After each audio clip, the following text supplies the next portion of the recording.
Rana Plaza, le 24 avril dernier. Une usine textile s'effondre au Bangladesh. 1000 morts, une tragédie humaine et un scandale pour les industries du textile.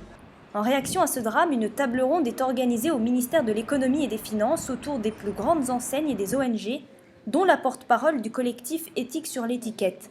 Ils se battent depuis plusieurs années contre les conditions déplorables dans les usines et l'exploitation des sous-traitants. Le gouvernement a entendu nos revendications, estimant qu'il faut renforcer maintenant la régulation nationale et que notamment il faut instaurer cette responsabilité juridique.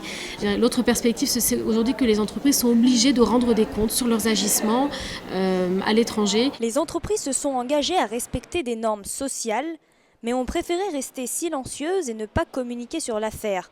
Nous nous sommes alors tournés vers les consommateurs. Sont-ils prêts à changer leurs habitudes? Oui, sous-payés si vous voulez, ça leur fait déjà vivre un petit peu. Après voilà, je veux pas...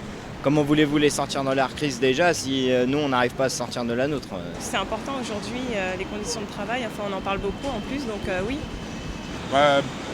Oui, moi je suis prêt à payer le prix qu'il faut, ça dépend en fait du modèle. Si le vêtement me plaît vraiment, je suis prêt à payer beaucoup plus pour l'avoir.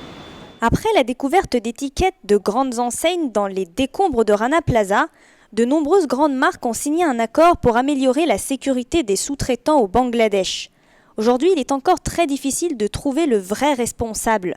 Si les entreprises préfèrent rester discrètes, une sociologue spécialiste du Bangladesh à Paris-Dauphine insiste sur la nécessité de contrôler le marché du textile. Les clauses commerciales entre pays, c'est quelque chose qui n'existe pas. Alors, ce qu'on peut espérer, c'est que le gouvernement français, en l'occurrence la ministre du Commerce extérieur, puisse forcer les entreprises à s'engager. Tandis qu'une colère sociale s'élève à l'échelle du Bangladesh, les Français sont encore sensibles à leur porte-monnaie en temps de crise.